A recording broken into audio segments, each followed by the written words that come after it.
Setelah dicari selama 12 jam lebih, korban banjir di Denpasar, Bali yang sempat dinyatakan hilang berhasil ditemukan.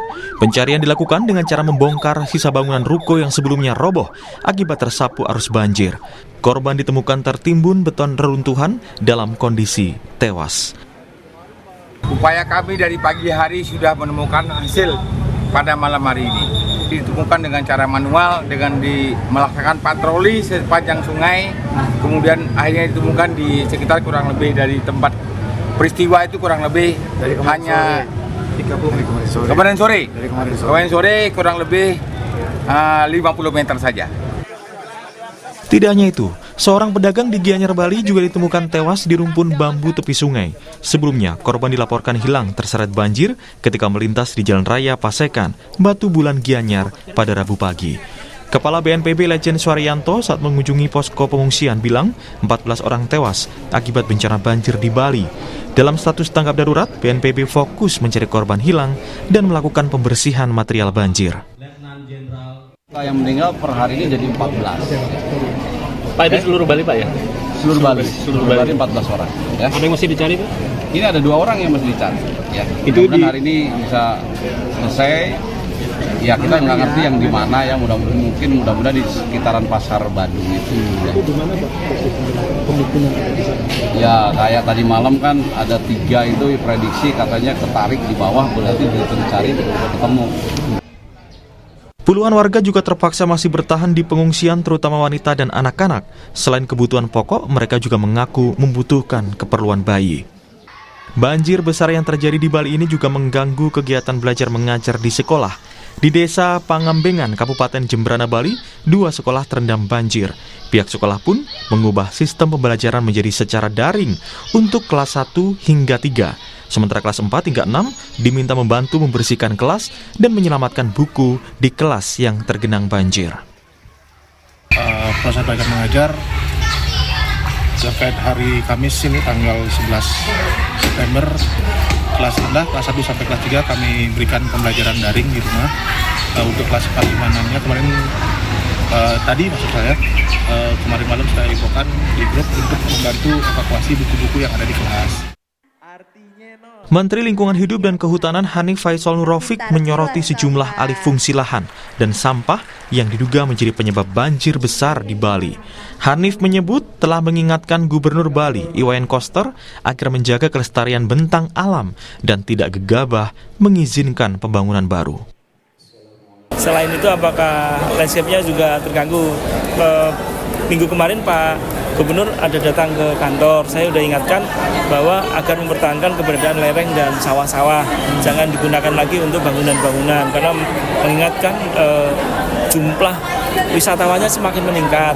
Namun itu tidak boleh kita gegabah, jadi landscape yang ada jangan diganggu lagi oleh keberadaan hotel-hotel, kotek-kotek, perumahan-perumahan gitu ya. BNPB mengakui banjir di Bali yang terjadi kali ini cukup parah. Tentu, bencana ini menjadi pelajaran berharga untuk evaluasi, terutama kepedulian tentang lingkungan dan penanganan secepatnya. Nama Indonesia dipertaruhkan, apalagi Bali bisa dikatakan sebagai etalase Indonesia dengan citra pariwisata di tingkat dunia. Tim Liputan, Kompas TV. Banjir yang merendam Bali tahun 2025 ini bisa dikatakan yang cukup parah. Tidak hanya menimbulkan korban jiwa, banjir kali ini juga merusak bangunan serta fasilitas umum. Tentu ini harus menjadi perhatian serius bagi pemerintah. Apalagi Bali sudah terkenal dengan citra pariwisata di mata dunia. Menteri Lingkungan Hidup menyoroti soal alih fungsi lahan untuk pembangunan dan sampah yang diduga menjadi penyebab banjir. Benarkah demikian, saudara? Kita akan membahasnya bersama dengan sejumlah narasumber yang sudah hadir melalui sambungan daring.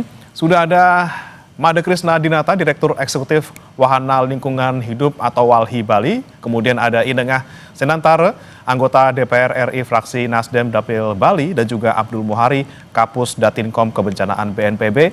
Dan kami juga sudah berusaha, saudara, untuk mengundang jajaran Pemprov Bali, namun hingga saat ini belum mendapatkan respon. Selamat pagi, Bapak-Bapak. Selamat pagi. Baik, saya ke Pak Aam terlebih dahulu terkait dengan update jumlah korban. Pak Aam, seperti apa untuk pagi hari ini? Berapa yang meninggal dunia, kemudian apa masih ada korban yang dicari?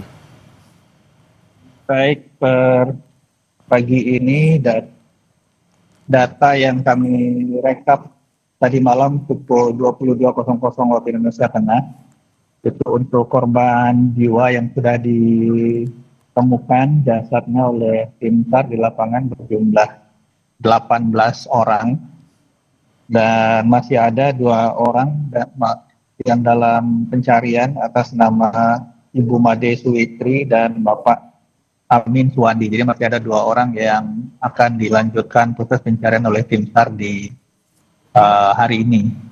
Untuk personil sendiri yang turun di lapangan lebih kurang 125 personil tim SAR, alat perangkat, sumber daya semuanya sudah tersedia di lapangan. Kita harapkan cuaca juga sebaik kemarin supaya operasi pencarian hari ini bisa berjalan lebih optimal, Mas Wisnu. Oke, kalau untuk titik banjirnya Pak Aam, untuk hari ini di mana saja yang masih terendam? Kalau untuk titik banjir, hampir semua titik yang 124 itu sudah surut ya. Terakhir tadi malam itu untuk pemompaan basement di Pasar Badung itu juga sudah selesai dilakukan. Jadi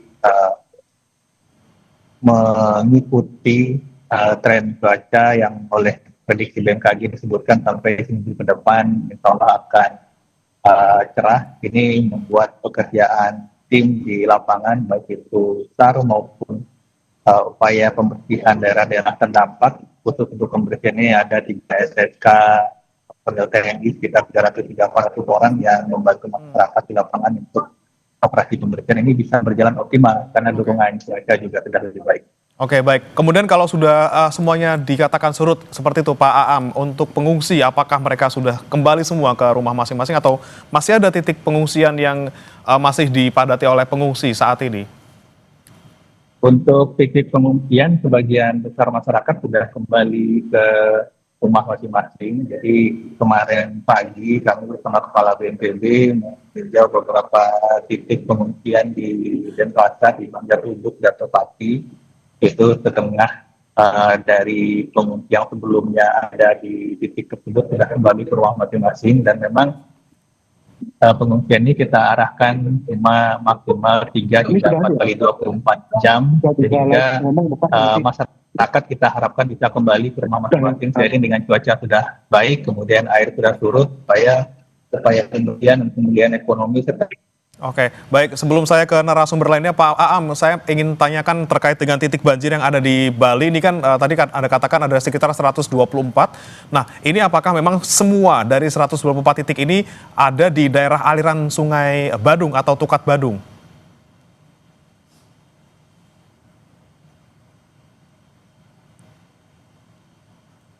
Pak Aam?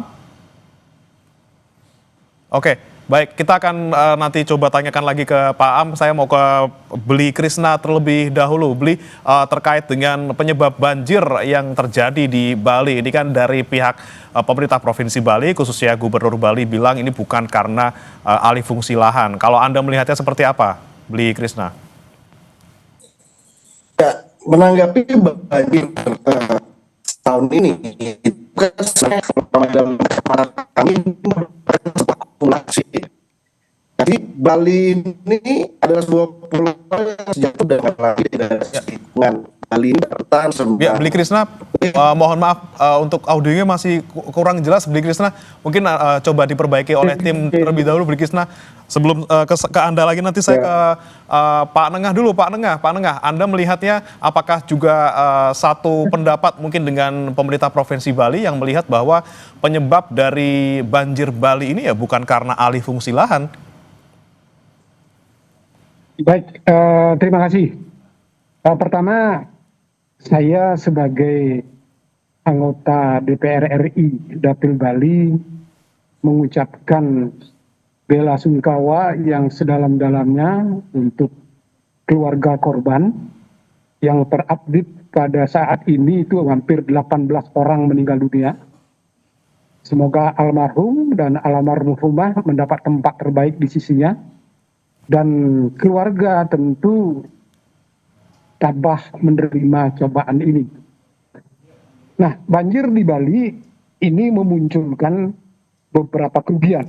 Kerugian pertama tentu kerugian ekonomi. Yang kedua, dampak sosial. Kerugian ekonomi kita lihat, kita saksikan sendiri banyak bangunan yang roboh, ruko, banyak mobil dan motor juga hanyut di bawah air, ya. Banyak sawah dan tanah sudah tidak berfungsi layak sebagai tanah sawah ataupun tanah pertanian. Nah, lebih-lebih banyak fasilitas jalan dan jembatan juga mengalami hal yang sama. Menurut pandangan saya, banjir bandang ini kontribusinya paling banyak disebabkan oleh adanya alih fungsi lahan. Alih fungsi lahan ini terjadi karena masifnya pembangunan untuk mendukung pariwisata. Yang kita tahu Bali kan terkenal dengan pariwisatanya. Nah, pariwisata itu sendiri memerlukan sarana dan prasarana berupa bangunan, baik untuk hotel, untuk villa, untuk guest house, untuk restoran, dan lain sebagainya. Nah, lebih-lebih sarana penunjang daripada properti itu ada yang namanya tenaga kerja. Tenaga kerja itu sendiri pun memerlukan tempat tinggal, memerlukan rumah, lagi-lagi memerlukan banyak alih fungsi lahan. Nah, dengan alih fungsi lahan yang begitu masif di Bali, itu memberikan faktor dominan penyebab terjadinya banjir bandang di Bali. Kita tahu dengan adanya pembangunan yang begitu masif, lahan-lahan yang dulunya lahan hijau, ya, baik di kawasan Bali, daerah Gianyar, Badung juga, termasuk Denpasar dan Tabanan, mengalami hal yang sama. Dan sebagai contoh nyata sekarang, justru terjadinya di daerah-daerah pariwisata. Badung, ya, dampaknya luar biasa. Jadi, sekali lagi saya tekankan, yang megang peranan penting akibat alih fungsi lahan. Dan contoh yang nyata sekarang, ini merupakan peringatan dini buat pimpinan Bali, provinsi, kabupaten, kota. Kita lihat sekarang secara kenyataan, dari jalurnya Kesiman, Kertelangu, menuju daerah Sanur, yang kita kenal dengan namanya Jalan Murah Rai, kanan kiri dulunya itu adalah kawasan jalur hijau. Papan jalur hijaunya begitu besar terpampang di sana. Tapi apa yang terjadi sekarang? Kita lihat, kita saksikan, ya, sudah beralih fungsi menjadi beton-beton bangunan. Ya. Nah, apakah alih fungsi ini sudah mengikuti aturan yang benar atau enggak? Yang saya tahu, kalau jalur hijau dengan kepentingan tertentu, boleh saja dirubah. Yang penting ada kompensasinya, ada penggantinya. Biasanya 1:3. Satu kawasan, katakanlah 100 meter persegi, kawasan itu dirubah dari jalur hijau menjadi jalur bisnis, baik villa, restoran, perdagangan, harus mendapat pengganti 3 kali lipat di daerah lain, di kawasan yang sama. Tidak boleh nanti membebaskan jalur hijau di Denpasar, terus dirubah, ditukar jalur hijaunya ada di Buleleng. Tidak boleh seperti itu. Baik. Yang kedua, ada juga jalur Hang Tuah. Ini peringatan juga buat Pak Wali Kota. Ya, jalur Hang Tuah juga sama. Dulunya itu jalur hijau, ada perkebunan, usaha kebun, usaha tanaman di sana. Sekarang sudah berdiri kafe-kafe, Pak. Dan ini yang kedua, lagi-lagi poinnya Pak Nengah adalah terkait dengan alih fungsi lahan yang kemudian menggerus gitu ya ruang terbuka hijau yang seharusnya menjadi daerah yang bisa menyangga lingkungan di sana. Tapi saya mau konfirmasi ke Bli Krishna dari Walhi. Bli Krishna, temuan Anda samakah seperti yang disampaikan oleh Pak Nengah? Iya, audionya udah stabil. Ya, dicoba mungkin boleh Bli Krishna. Cek. Ya, Halo, silakan. cek. Ya, silakan dicoba Bli untuk bicara. Iya, sebenarnya ini kan bencana 2025 ini kan sebenarnya menurut kacamata kami ini akumulasi ya, di mana hal serupa sebenarnya udah pernah terjadi.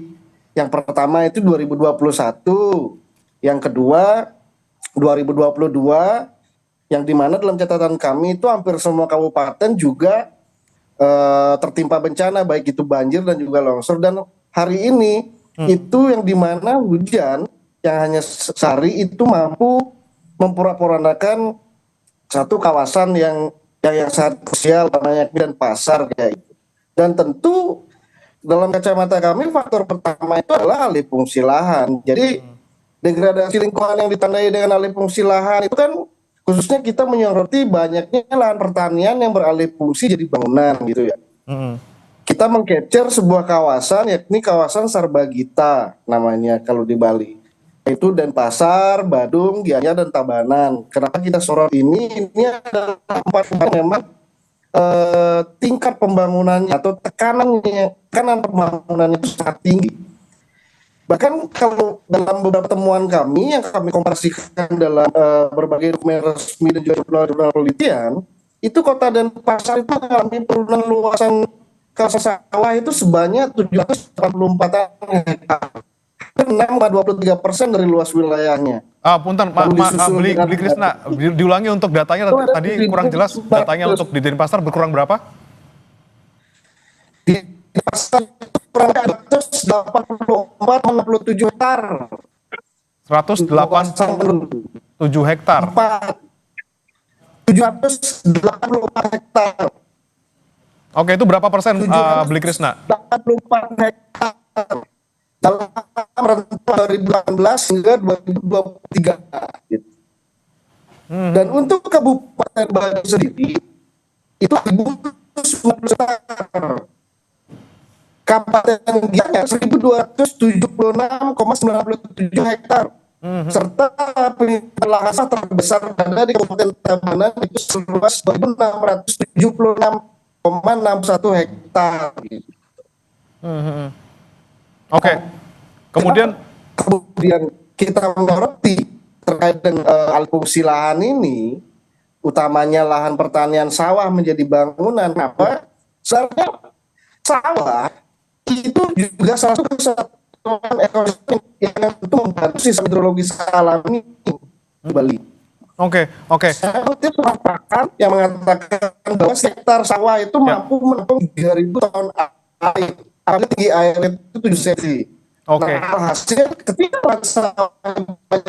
Baik. Untuk kemungkinan bencana yang kita lihat paling pertama itu adalah banjir seperti itu. Oke, Bli Krishna, tadi beberapa daerah di kawasan Sarbagita gitu ya, itu banyak sekali yang kemudian beralih fungsi, lahan pertanian menjadi bangunan. Kemudian nanti saya akan tanyakan ke Pak Aam bagaimana kemudian perkembangan dari bencana tahun 2021, 2022 sampai dengan tahun ini kenapa kemudian menjadi yang paling parah. Tapi sesaat lagi saudara tetap bersama kami di Sapa Indonesia Pagi.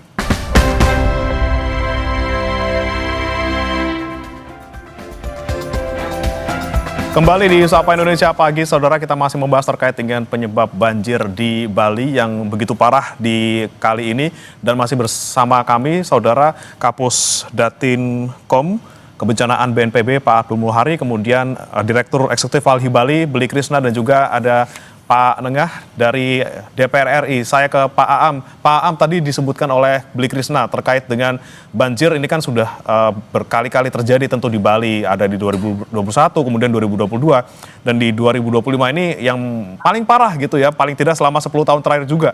Anda melihatnya apa penyebabnya? Apakah murni karena curah hujan yang tinggi, sangat anomali gitu ya untuk beberapa hari terakhir kemarin, ataukah memang ya karena ada alih fungsi lahan, ada alih fungsi lahan yang ada di daerah aliran sungai Badung yang mungkin kebanyakan ini menjadi titik banjir di Bali. Ya, terkait dengan masalah lingkungan, tata ruang, populasi itu satu hal. Terkait dengan curah hujan itu juga hal yang lain. Jadi saya mau bicara seperti ini. Ketika kita bicara water quantity, populated area, urbanisasi, ada tekanan populasi kepada lingkungan, ada penambahan bottom-bottom di daerah hilir, maka ini secara perlahan akan mengurangi kemampuan tanah itu untuk menampung debit air, apalagi kita lihat di bantaran sungai itu okupansi dari bangunan sepanjang dam itu cukup tinggi ya, meskipun kemudian ada batasan-batasan konkret, ada batasan-batasan beton yang menjadi pembatas dari Sungai Badung, tapi kita juga harus melihat bahwa ada aturan tentang sepadan sungai misalkan dan seterusnya. Tetapi di lain pihak, memang kalau dari data krisis itu curah hujan di ada sekitar 8 titik pemantauan tersebar di 6 kabupaten kota, itu menunjukkan intensitas hujan lebih dari 200 mm per hari dari tanggal 9 ke 10. Tanggal 9 ke 10 ini itu kalau misalkan 200 mm per hari, itu mau menyampaikan bahwa batas intensitas curah hujan ekstrim itu ada di 150 mm per hari. Nah, ada 3 titik di Bali yang bahkan sampai 385 mm per hari. Makanya kemarin saya analogikan itu kira-kira hujan 2-3 minggu turun dalam 1 hari gitu. Jadi sudah pasti kalau drainase perkotaan itu nggak akan mampu tuh menampung debit air sebanyak itu. Makanya kalau kita lihat khusus untuk Denpasar ya, populated area yang tipikal banjirnya adalah urban flooding, itu pasti luapan dari drainase primernya ada ketidakmampuan atau cakupan dari penampang sungai tidak mampu menahan debit air, maka dia melimpas. Tapi ini juga debit hujan seperti ini bukan debit hujan tahunan, ada periodenya. Jadi debit hujan tinggi seperti ini juga ada periodenya, periode 20 tahunan, periode 40 tahunan, dan seterusnya. Ini juga harus menjadi pertimbangan kita. Terlepas dari faktor lingkungan, tentu saja kalau BNPB melihatnya kita jaga alam, alam jaga kita ya. Artinya ketika kita bisa mempreservasi alam sebagaimana dia mestinya, dan ini tidak hanya di hilir, tetapi sungai itu dari hulu, tengah, dan hilir. Kalau komponen bagian tengahnya yang beralih fungsi, maka secara tidak langsung ke bawahnya dia akan menurun signifikan daya dukung daya tampungnya. Kalau apalagi kalau dari hulunya gitu ya. Jadi ini juga membutuhkan solusi menyeluruh yang tujuan akhirnya sebenarnya Mas Lina itu untuk kemudian kita asesmen dan audit kelayakan infrastruktur keairannya. Supaya di masa mendatang kita bisa membuat infrastruktur keairan, drainase di perkotaan ini bisa lebih baik lagi.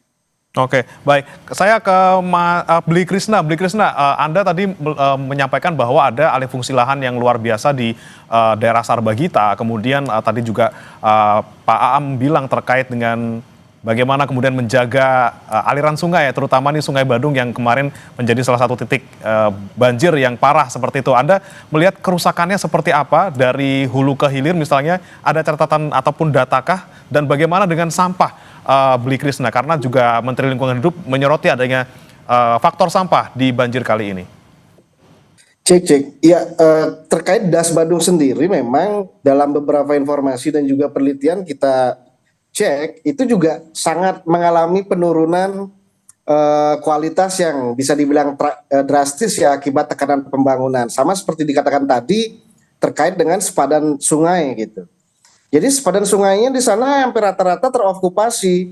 Ada perubahan signifikan antara lahan sawah menjadi pemukiman, lahan perkebunan menjadi pemukiman, dan itu juga merupakan salah satu faktor yang signifikan yang tentunya menyebabkan bagaimana banjir ini bisa memperparah situasi warga terdampak gitu kan. Itu yang pertama. Lalu kedua, masalah sampah kemudian ya saya pikir dari kemarin terlebih pasca ditutupnya TPA regional Sarbagita, ini adalah salah satu bukti jika masalah sampah itu makin krusial ternyata seperti itu.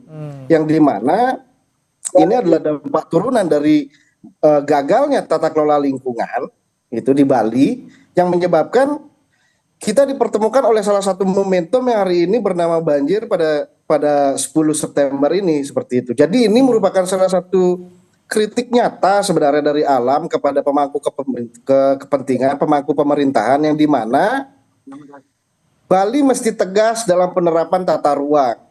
Karena sampai detik ini dalam catatan kami penerapan tata ruang itu belum tegas dan belum serius dilakukan. Seperti itu. Begitu pula selanjutnya terkait dengan masifnya pembangunan, utamanya akomodasi pariwisata ya. Sampai detik ini kami juga masih mendapati di mana pembangunan itu nafasnya emang satu mengalihfungsikan lahan, kedua melabrak sepadan pantai, ketiga melabrak sepadan sungai, bahkan didirikan di kawasan rawan bencana sendiri. Kayak gitu. Tadi tidak hanya di pantai, di sungai juga ya. Bagaimana arah pembangunan ke depan itu mestinya memang tegas dan tunduk terhadap tata ruang, terlebih lagi didistorsi dengan Undang-Undang Cipta Kerja dan sistem online single submission atau OSS yang kita lihat sangat mempermudah perizinan berbagai pembangunan, yang menyebabkan ini akan menjadi pelantik untuk mempercepat pembangunan, mempercepat alih fungsi lahan, dan memperparah kerentanan Bali di hadapan bencana. Terlebih ada distorsi perubahan iklim seperti itu.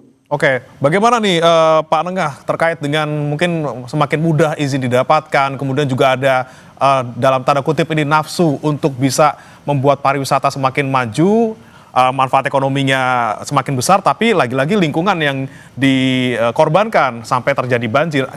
Bagaimana kita bisa menjaga keseimbangan antara menjaga pertumbuhan ekonomi dan juga pariwisata, tapi juga tidak merusak lingkungan sehingga menimbulkan bencana banjir? Ya, baik. Sebenarnya regulasinya sudah sangat jelas ada ya.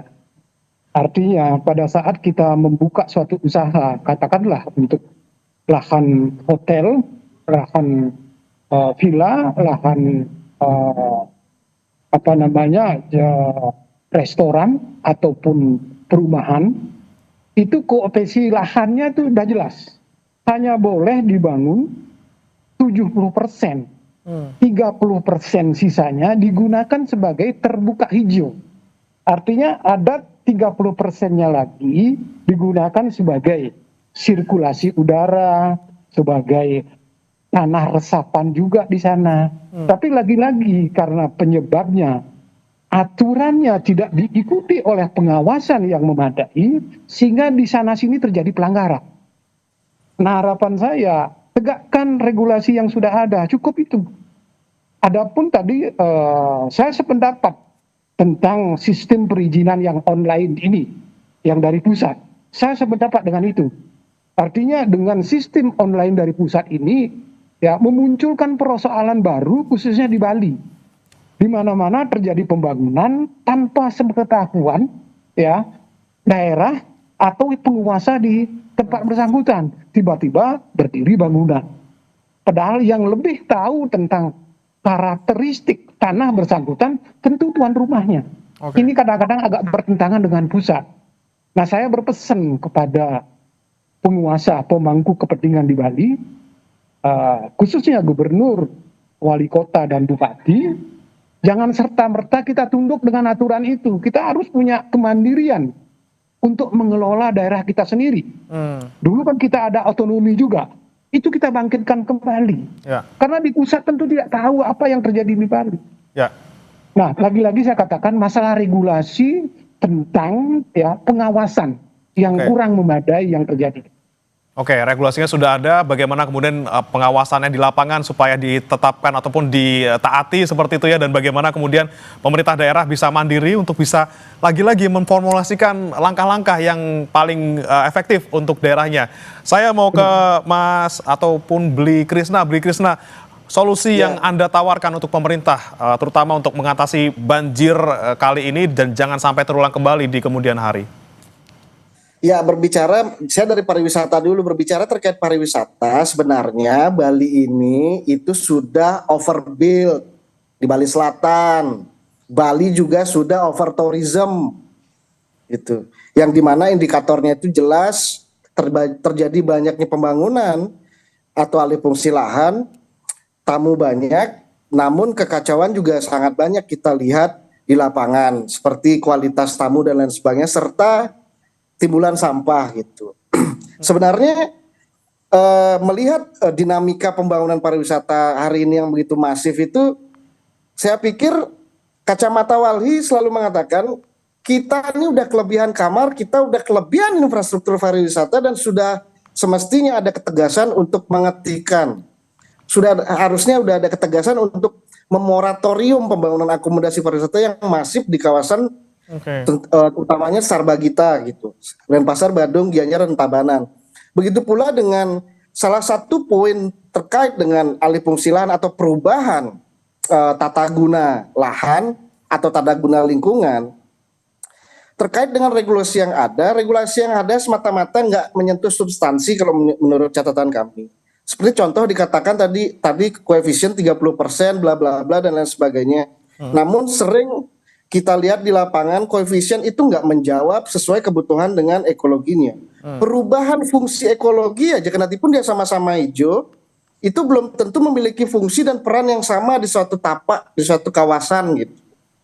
Nah, kalau umpamanya berbicara terkait dengan satu kesatuan akomodasi pariwisata misalnya, dia amat banyak hanya menaruh perannya tuh di estetik saja, bukan ke fungsional alami ataupun ke fungsional substansinya seperti itu. Oke. Nah, dan satu lagi, posisi daripada keadaan Bali yang rentan terkait bencana ini justru sampai detik ini dalam catatan Walhi Bali itu masih banyak rencana-rencana mega proyek ya, proyek-proyek besar yang akan dilakukan yang di Bali yang tentunya memiliki value yang ekstraktif terhadap lingkungan. Semisal contoh pembangunan jalan tol Gilimanuk Mengui. Dia sedikit tidaknya akan melabrak 480,54 hektar lahan sawah pertanian produktif sedari Badung sampai Jembrane gitu. Belum lagi ada pembangunan strategis kawasan pengembangan Pelabuhan Sangsit di Buleleng yang dalam temuan kami akan melabrak sedikit tidaknya 6 hektar lahan sawah produktif, bahkan lahan sawah tersebut terkonfirmasi LSD atau lahan sawah dilindungi. Jadi saya pikir bagaimana rencana-rencana pembangunan mega proyek yang mengatasnamakan penunjang pariwisata, yang mengatasnamakan infrastruktur untuk publik justru dibangun dari dasar fondasi di mana proyek-proyek ini akan lebih mendekatkan Bali terhadap kerentanan terhadap bencana ke depannya dan juga bersifat ekstraktif terhadap lingkungan seperti itu. Oke, terakhir saya mau ke Pak Nengah lagi, singkat saja. Pak Nengah, tadi ada poin-poin yang saya tangkap, ada moratorium akomodasi, pembangunan akomodasi di wilayah wisata, kemudian ada juga tadi sorotan soal mega proyek. Apa saran Anda untuk pemerintah, Pak Nengah? Saran saya utama, tegakkan aturan. Ya, pertama, harus itu. Yang kedua, memang kita pahami pariwisata Bali bertumpu di adalah Sarbagita. Kita paham itu semua. Karena investor pun ya tidak mungkin akan menanamkan modalnya di daerah-daerah yang sulit untuk akomodasinya. Artinya sulit sarana dan prasarananya. Kita harus paham itu juga. Yang kedua, perlu adanya pemerataan. Nah, untuk membuat pemerataan tentu harus dipersiapkan sarana dan prasarana jalannya. Kayak tadi saya barangkali agak sedikit berbeda dengan apa yang dikatakan Walhi tadi. Tentang pembangunan jalan tol dari Mengui ke arah negara. Itu salah satu jalan juga untuk membuat pemerataan pembangunan. Dengan begitu nanti alih fungsi yang ada di Sarbagita bisa dikurangi, memunculkan daerah baru. Di Jembrana contohnya nanti ada juga di Bali Utara Buleleng. Bahkan ada juga nanti di daerah Karangasem. Itu sebuah pemerataan dari sisi ekonomi. Juga untuk mengurangi beban alih fungsi lahan yang ada di Sarbagita. Oke, pemerataan pembangunan ya yang bisa kita soroti juga, kemudian jangan sampai bebannya hanya di Sarbagita, dan semoga banjir ini yang tidak kita inginkan ini menjadi cambuk bagi pemerintah Provinsi Bali untuk bagaimana menjaga keseimbangan antara menjaga pariwisata dan juga menjaga lingkungan supaya lagi-lagi jangan terjadi hal serupa di kemudian hari. Terima kasih Bli Krisna Dinata dari Walhi Bali, kemudian ada juga Pak Inengah Senantara, anggota DPR RI dari fraksi Nasdem Dapil Bali, dan sebelumnya ada Pak Abdul Muhari dari BNPB. Terima kasih telah bergabung bersama kami di Sapa Indonesia Pagi. Selamat pagi Bapak-Bapak.